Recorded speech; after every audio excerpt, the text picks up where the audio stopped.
Assalamualaikum warahmatullahi wabarakatuh.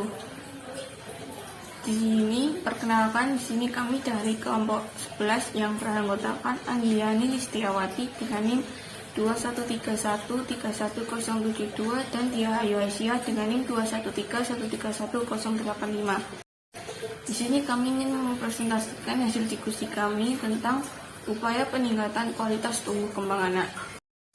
Di sini nanti terdapat 5 topik pembahasan. Yang pertama, definisi pertumbuhan dan perkembangan. Yang kedua, prinsip-prinsip tumbuh kembang anak. Yang ketiga, ciri-ciri pertumbuhan dan perkembangan.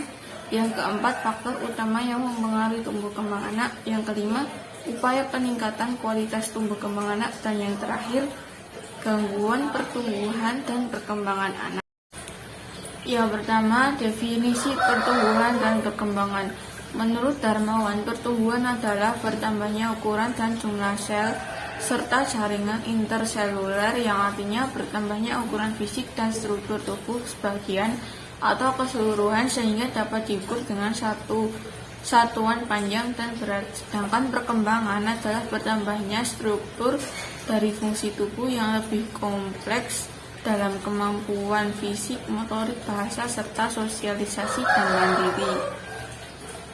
Yaitu ada tabel perbedaan pertumbuhan dan perkembangan. Silakan untuk dipahami. Kemudian poin yang kedua, prinsip-prinsip tumbuh kembang anak. Yang pertama, aspek-aspeknya berhubungan dengan sangat erat. 2. Pertumbuhan mencakup hal-hal kuantitatif dan kualitatif. 3. Prosesnya berkesinambungan dan terjadi secara teratur. 4. Pada pertumbuhan dan perkembangan terdapat keteraturan arah. 5.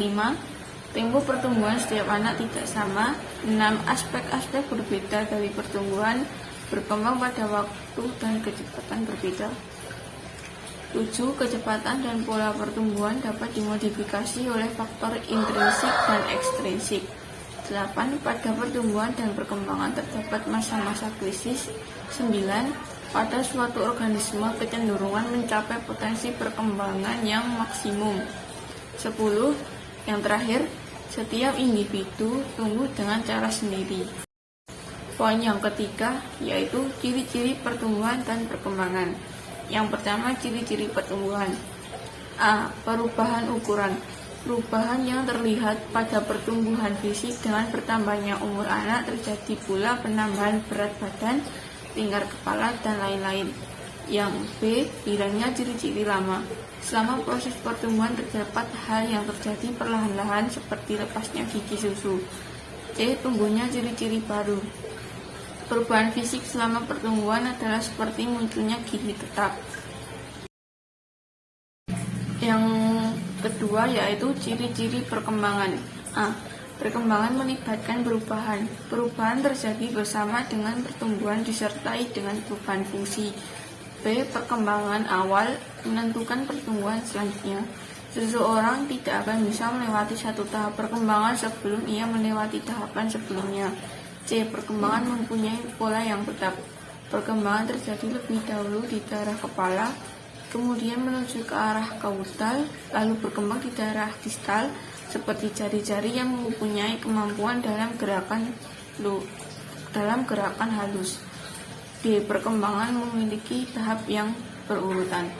Tahap ini dilalui seseorang anak mengikuti pola yang teratur dan berurutan. Tahap-tahap tersebut tidak bisa terjadi terbalik. Yang E. Perkembangan mempunyai kecepatan yang berbeda. Perkembangan kaki dan tangan berkembang pesat pada awal masa remaja, sedangkan perkembangan bagian tubuh yang lain mungkin berkembang pada masa lainnya. Yang F. Perkembangan berkolerasi dengan pertumbuhan. Pada pertumbuhan berlangsung cepat, perkembangan pun demikian. Terjadi peningkatan mental, ingatan, daya ingat nalar, dan asosiasi. Poin yang keempat yaitu faktor utama yang mempengaruhi tumbuh kembang anak. Secara umum terdapat 2 faktor utama yang mempengaruhi tumbuh kembang anak, yaitu 1. Faktor genetik. Faktor ini menentukan sifat bawaan anak tersebut serta kemampuan anak merupakan ciri-ciri yang khas yang diturunkan dari orang tuanya. Yang kedua yaitu faktor lingkungan. Lingkungan memberikan suatu di mana anak berada. Lingkungan berfungsi sebagai penyedia kebutuhan dasar anak untuk tumbuh kembang sejak dini. Pada dasarnya, kebutuhan dasar untuk tumbuh kembang anak secara umum dibagi menjadi 3, yaitu 1. Kebutuhan fisik biomedis atau asuh, meliputi pangan atau gizi, perawatan kesehatan dasar, pemukiman yang layak, kebersihan perseorangan, sanitasi lingkungan, pakaian, rekreasi, dan kesegaran jasmani. Yang kedua, kebutuhan emosi atau kasih sayang, ASih. Kasih sayang dari orang tua akan menciptakan ikatan yang erat dan kepercayaan dasar untuk menjamin tumbuh kembang anak yang selaras baik fisik, mental, maupun psikososial. Dan yang ketiga yaitu kebutuhan akan stimulasi mental atau asah. Stimulasi mental mengembangkan perkembangan kecerdasan, kemandirian, kreativitas, agama, kepribadian, moral etika, produktivitas, dan sebagainya. Anak yang sejak kecil mendapatkan asih dan asah yang memadai akan mengalami tumbuh kembang yang optimal sesuai dengan potensi genetik yang dimiliki. Materi yang selanjutnya adalah upaya peningkatan kualitas tumbuh kembang anak. 1. Faktor pranatal berhubungan dengan berbagai ciri pertumbuhan janin selama dalam kandungan dan masalah-masalah yang mungkin terjadi. Maka masa pranatal dibagi menjadi masa embrionik atau masa mudigah selama 8 atau 12 minggu dan masa fetal atau masa janin selama 12 sampai dengan 40 minggu. Kemudian dibagi lagi menjadi periode praviabel sebelum 24 atau 26 minggu dan periode viabel dari 26 sampai dengan 40 minggu. Ibu hamil harus selalu memeriksakan kandungannya serta mendukungnya menggunakan nutrisi dan makanan yang sehat. Pada masa janin ini terdiri dari beberapa tahap. A. Gizi. Akibat tidak terpenuhi zat gizi ibu pada waktu hamil, jangka panjangnya terhadap tumbuh kembang anak akan lebih buruk. Bila kekurangan gizi pada bayi akan terus berlanjut sampai 2 tahun setelah lahir. B. Obat-obatan, toksin, dan zat kimia. Bila pada kehamilan trimester 1 atau masa organogenesis, ibu minum obat teratogenik, maka akan terjadi keguguran atau cacat bawaan. Pada gambar di atas, terdapat contoh toksin atau obat yang berbahaya untuk janin. C. Endokrin. Angka kejadian cacat bawaan lebih tinggi pada ibu hamil yang mendapat terapi hormon. Ibu yang pada waktu hamil usianya lebih dari 35 tahun dan kelainan hormon tiroid. D. Mekanis. Kesalahan implantasi dari ovum dapat mengakibatkan gangguan nutrisi sehingga terjadi retardasi pertumbuhan janin. E. Penyakit pada ibu seperti sakit infeksi dan bukan infeksi. F. Radiasi. Sebelum fase organogenesis, radiasi dengan dosis 10 rad dapat menyebabkan kematian janin. G. Anoksi.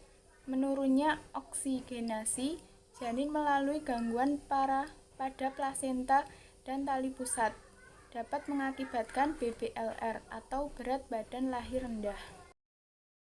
2. Faktor postnatal. Postnatal disebut sebagai masa setelah kelahiran atau masa di mana bayi dilahirkan dari rahim seorang ibu. Saat masa postnatal atau setelah kelahiran akan mengalami masa neonatus, yaitu masa di mana dimulainya pada saat lahir dan berakhir pada minggu kedua setelah bayi dilahirkan, dan masa partunatus di mana dimulai pada saat bayi lahir sampai dipotong tali pusar. 3. Faktor risiko. Berikut adalah berbagai keadaan yang mungkin membawa risiko baik bagi ibu maupun bagi anaknya. Dikutip dari Ibrahim 1985. A. Ibu yang dalam resiko, antara lain 1. Umur ibu di bawah 18 tahun dan lebih dari 35 tahun. 2.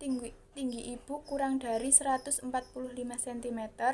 3. Hamil pertama kali atau setelah kehamilan kelima. 4.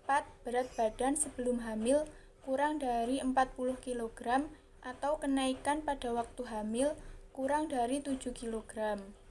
5. Riwayat sebelumnya terdapat anak yang lahir mati, kematian pada masa neonatal, kesulitan partus, dan BBLR. 6. Anemia pada waktu hamil. 7. Masalah sosial, seperti kecanduan alkohol, keluarga yang tunakarya, dan lain-lain. 8. Ibu yang terlantar. 9. Jarak antara anak satu dengan lainnya yang pendek, kurang dari 24 bulan. B. Anak yang dalam resiko, yakni 1. Berat badan lahir rendah, 2. Bayi kembar 2, 3 atau lebih, 3. Anak kelima atau lebih, 4. Kehamilan pada ibu sebelum anak berumur 18 bulan, 5. Sedang menderita sakit pertusis, campak, diare, atau penyakit berat lainnya. 6. Riwayat malnutrisi atau ada saudaranya yang meninggal. 7. Tidak ada kenaikan berat badan pada 2 bulan terakhir. 8. Masalah sosial, misalnya anak yang tidak dikehendaki, 1 orang tua, anak yang terlantar, orang tua atau anak menderita penyakit kronis, dan lain-lain. 6. Gangguan pertumbuhan dan perkembangan anak. 1. Gangguan pertumbuhan anak. Gangguan pertumbuhan anak adalah suatu kondisi perkembangan anak dari segi tinggi badan, berat badan, kematangan organ seksual, serta sisi lainnya yang tidak sesuai dengan anak seusianya. Pertumbuhan yang terlalu lambat atau justru terlalu cepat umumnya menandakan adanya gangguan kelenjar atau penyakit tertentu. A. Tanda dan gejala gangguan pertumbuhan. 1. Pertumbuhan tahunan dengan tinggi kurang dari sekitar 5,5 cm antara usia 2 dan 4 tahun. 2. Pertumbuhan kurang dari sekitar 5 cm antara usia 4 dan 6 tahun. 3. Pada tahun-tahun berikutnya, pertumbuhan tahunan kurang dari 4 cm untuk anak laki-laki dan kurang dari 4,5 cm untuk anak perempuan. B. Penyebab gangguan pertumbuhan. Penyebab gangguan pertumbuhan yang terjadi akan bergantung dari jenisnya. Beberapa gangguan ini merupakan kondisi genetik, sementara lainnya bisa muncul akibat kelainan hormon serta buruknya penyerapan nutrisi oleh tubuh. Secara umum, penyebab gangguan pertumbuhan dibagi menjadi 1. Faktor keturunan, 2. Pertumbuhan yang lambat, 3. Faktor penyakit, 4. Faktor hormon, 5. Kelainan saat lahir, 6. Kelainan genetik. C. Cara mengobati gangguan pertumbuhan. Cara mengobati gangguan pertumbuhan bisa berbeda untuk setiap anak. Untuk menentukan cara mengobati yang tepat, dokter akan menentukannya berdasarkan beberapa hal berikut ini.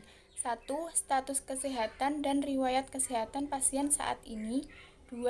Tingkat keparahan masalahnya. 3. Kemampuan pasien untuk menghadapi prosedur medis dan minum obat yang diresepkan. 4. Keyakinan dan keinginan orang tua tentang pengobatan. D. Cara mencegah gangguan pertumbuhan. Gangguan pertumbuhan biasanya bisa dicegah dan dikurangi resikonya sejak hamil dengan cara berikut ini. 1.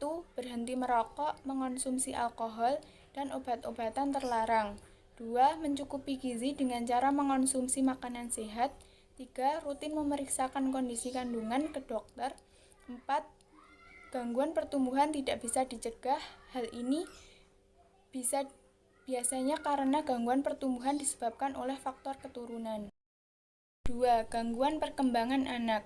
Masalah perkembangan yang sering timbul dalam perkembangan anak meliputi gangguan pertumbuhan fisik, perkembangan motorik, bahasa, emosi, dan perilaku. 1. Gangguan perkembangan motorik. Salah satu penyebab gangguan perkembangan motorik adalah kelainan tonus otot atau penyakit neuromuskular dan kelainan sungsum tulang belakang, seperti spina bifida, juga dapat menyebabkan keterlambatan perkembangan motorik. 2. Gangguan perkembangan bahasa. Gangguan perkembangan bahasa pada anak dapat diakibatkan berbagai faktor, yaitu adanya faktor genetik, gangguan pendengaran, intelijensia rendah, kurangnya interaksi antar anak dengan lingkungan, maturasi yang lambat, dan faktor keluarga. 3. Gangguan emosi dan perilaku. Kecemasan adalah salah satu gangguan yang muncul pada anak dan memerlukan suatu intervensi khusus apabila mempengaruhi interaksi sosial dan perkembangan anak. Dari materi yang telah kami sampaikan, dapat disimpulkan bahwa pertumbuhan dan perkembangan merupakan perubahan secara fisios sebagai hasil dari proses pematangan fungsi-fungsi fisik maupun non-fisik yang berlangsung secara normal pada diri anak sehat serta dalam waktu tertentu. Selain itu, pertumbuhan dan perkembangan anak juga ditunjang oleh faktor lingkungan dan proses belajar dalam kurun waktu tertentu menuju kedewasaan. Secara umum, terdapat 2 faktor utama yang mempengaruhi tumbuh kembang anak, yaitu 1. Faktor genetik, 2. Faktor lingkungan. Masalah yang sering timbul dalam pertumbuhan dan perkembangan anak meliputi gangguan pertumbuhan fisik, perkembangan motorik, bahasa, emosi, dan perilaku. Upaya yang dapat dilakukan orang tua terhadap kualitas pertumbuhan dan perkembangan anak yaitu harus memperhatikan gizi anak, kesehatan anak, imunisasi, stimulasi, perumahan, sanitasi lingkungan, dan keluarga. Sekian presentasi dari kelompok kami. Terima kasih kepada teman-teman yang telah menyimak apa yang telah kami sampaikan. Harapannya semoga apa yang telah kami sampaikan dapat bermanfaat dan menambah wawasan kita mengenai upaya peningkatan kualitas tumbuh kembang anak. Mohon maaf apabila terdapat salah kata pada saat kami menyampaikan materi. Sekian dari kami. Wassalamualaikum warahmatullahi wabarakatuh.